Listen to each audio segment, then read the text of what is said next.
Hey, what's happening? Happy Tuesday, and here are some news headlines.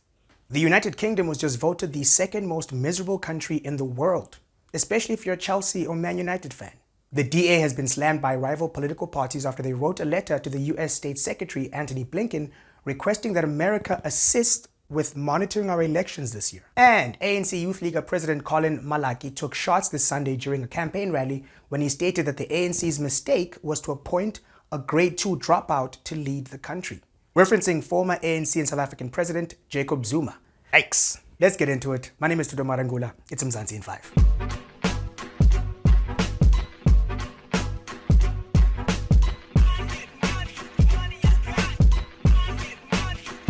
Let's start off with the DA, who just can't stop scoring own goals these days. Over the weekend, Emma Powell, the Shadow Minister of International Relations and Cooperation, sent a letter to the US State Secretary along with other European foreign ministers raising her concerns of possible election interference this year.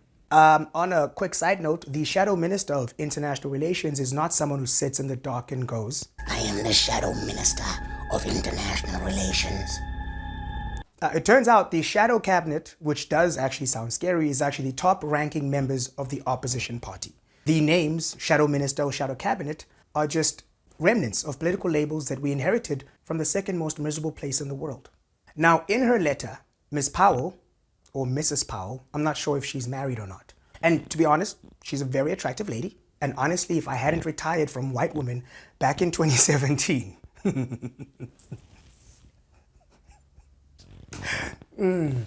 if I hadn't retired, oh God, I can't. It's just the idea of retiring from white. Like, I'm retired from white women, bro. but I still get my pension, pussy. Look, man, the world is on fire, okay? Can we just laugh before it burns? I'm back. So in her letter, Emma Powell requested the US to help monitor the country's upcoming elections to prevent the ANC and other external forces from having their way with our elections.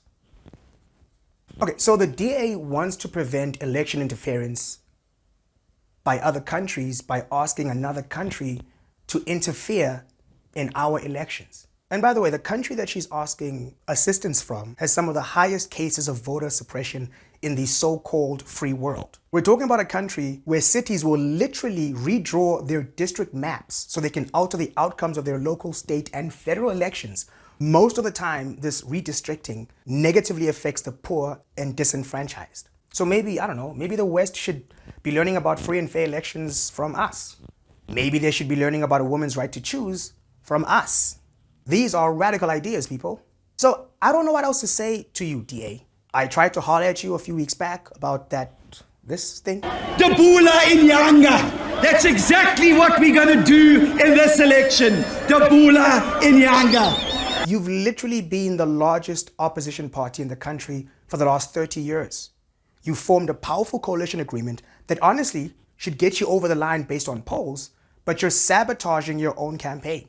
I'll say it one more time. Get more black friends. Because a black friend would have read your letter, Ms. Powell, and said, yeah, hey, Squeezer, so we don't do that as Africans. So if there's an issue here at home, we don't go next door and ask them to come and help our situation, you know? And to paraphrase the great but also anti-Semitic American poet, Kanye, we're going to sit down and act like everything is fine. And if it isn't, we're not letting anyone into our family business. Everything fine, and if it isn't, we ain't letting everybody in our family business. Moving on. The United Kingdom was just voted the most miserable place in the world. Go figure. Only Uzbekistan ranked lower than the UK in a global mental well-being index. This is according to the US nonprofit Sapien Labs Mental State of the Year report released last week.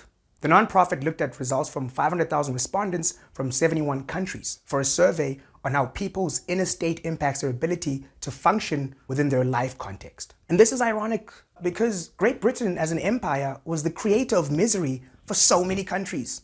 Ireland, Scotland, India, South Africa, Kenya, even America. And I want to take a moment to appreciate all the great things that the Brits have created, particularly the world's most popular sports, and actually my favorite sports. They created football, cricket, and rugby.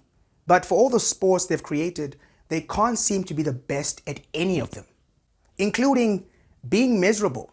So you've made it this far and you haven't liked, subscribed, or shared? For shame. And finally, ANC Youth League President Colin Malaki took shots at former ANC and South African President Jacob Zuma this weekend when he said this. We gave a grade 2 dropout a country to live for 10 years.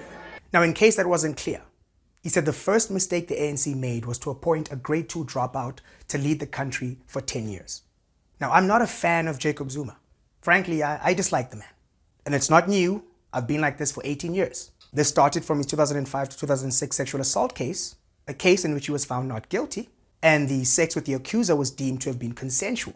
But even as an 11-year-old back then, I found it unsettling when in his own testimony, he mentioned how he had known this girl since she was a baby and considered her the child of a fallen comrade. So then you had sex with her? Never mind the fact that as recently as last year, he was seen in a picture with convicted rapist and murderer Thabo Bester, who at the time was meant to be serving a life sentence in prison 560 kilometers away. But chastising the man for dropping out of school in grade 2 is disingenuous. Yes, Zuma did not receive a formal education. That wasn't by choice. It's because he and other brave men and women chose to instead fight for my right to vote on the 29th of May 2024. They fought and many died for me to have the freedom to publicly say, fuck Jacob Zuma. Yeah, do you see that life does not have to be a dichotomy? It's possible to have a nuanced approach to how we think. I just gave you an example. I can appreciate what the man did for my rights and your rights, but also I can also say, yeah, he's not a good guy. Unfortunately, the ANC is desperate, and they're trying to play the dichotomy game. It's either black or white, racist or not racist, ANC or apartheid.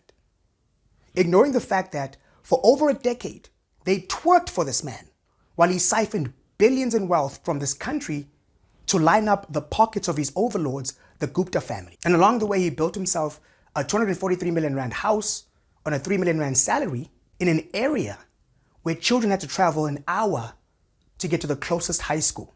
So it's almost poetic that the ANC created and groomed the two boogeymen that now seem to be the biggest existential threat to their grip on power.